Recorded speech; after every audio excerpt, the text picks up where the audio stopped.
Jadi sebenarnya kalau kita lihat ya, pasar obligasi dan pasar saham keduanya memiliki potensi masing-masing, ya, tergantung kepada tipikal atau karakteristik investor. Soalnya kalau kita lihat tendensi untuk masyarakat Indonesia itu masih relatif konservatif ya, dan menghindari risiko yang berlebihan. Ya, dapat dilihat dana masyarakat tuh sebagian besar masih dalam bentuk deposito. Jadi untuk investor yang misalnya memiliki tendensi untuk risiko yang menghindari risiko, tentunya obligasi masih menjadi pilihan yang cocok. Ya.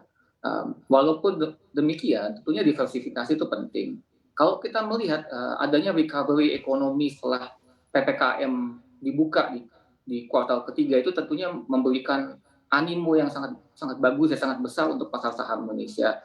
Dan kita juga melihat dari sisi earnings perusahaan itu masih sangat rendah, dan target kami sendiri sih untuk pasar saham Indonesia itu di 6.900 ya untuk sampai akhir tahun ini.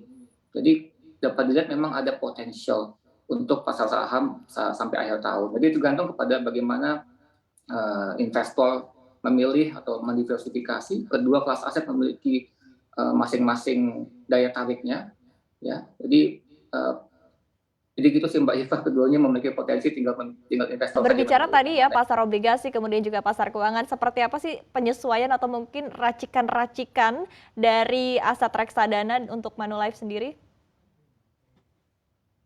Ya kalau dari sisi Manulife Asset Management, kami sih memiliki strategi active management.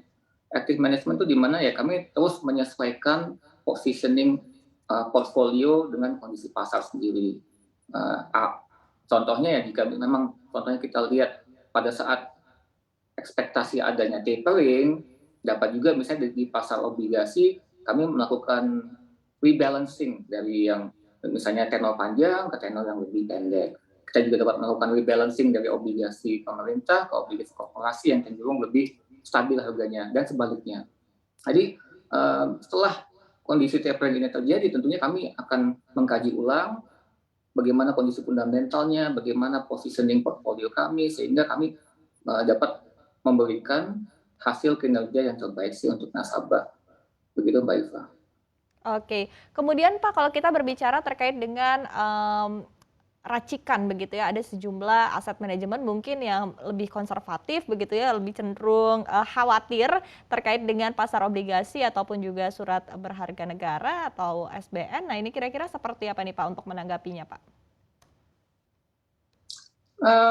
Kami sih melihat sebenarnya seperti yang saya sampaikan tadi sih, kondisi global itu sepertinya akan lebih stabil sampai akhir tahun. Pasar sudah price in tapering, sehingga ekspektasi kami yield US Treasury itu tidak akan bergerak ekstrim ya. Ekspektasi kami rate US Treasury itu akan bergerak 1,4, 1,6, dan tendensinya juga akan naik lebih perlahan. Sehingga efek ke pasar obligasi global dan domestik juga tidak akan signifikan. Dan dari kondisi seperti saya sampaikan tadi ya, angka-angka makro kita masih sangat stabil.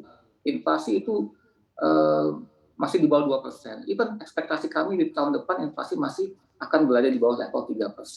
Oleh karena itu tentunya suku bunga atau kenaikan suku bunga oleh Bank Indonesia itu masih akan a long way off lah. Kami expect itu kenaikan paling cepat mungkin di kuartal keempat tahun 2022 ya, jika memang kondisi ekonomi sudah pulih secara normal dan secara efektif. Oleh karena itu kami melihat sih low yield environment ini masih akan tetap berlangsung. Dengan low yield environment tetap berlangsung, tentunya investor masih akan memilih obligasi ya, reksadana pendapatan tetap itu masih akan menjadi darling oleh investor, karena pertama dapat memberikan yield, potential yield di atas produk perbankan, tapi dari sisi volatilitas juga masih relatif rendah sampai menengah. Jadi itu sih tanggapan kami sih, kami melihat potensial untuk pasar obligasi reksadana pendapatan tetap masih bagus sih Mbak Iva sampai akhir tahun. Jangan lupa unduh aplikasi CNBC Indonesia di Google Play Store dan App Store untuk ikuti terus perkembangan terkini terkait berita ekonomi dan bisnis.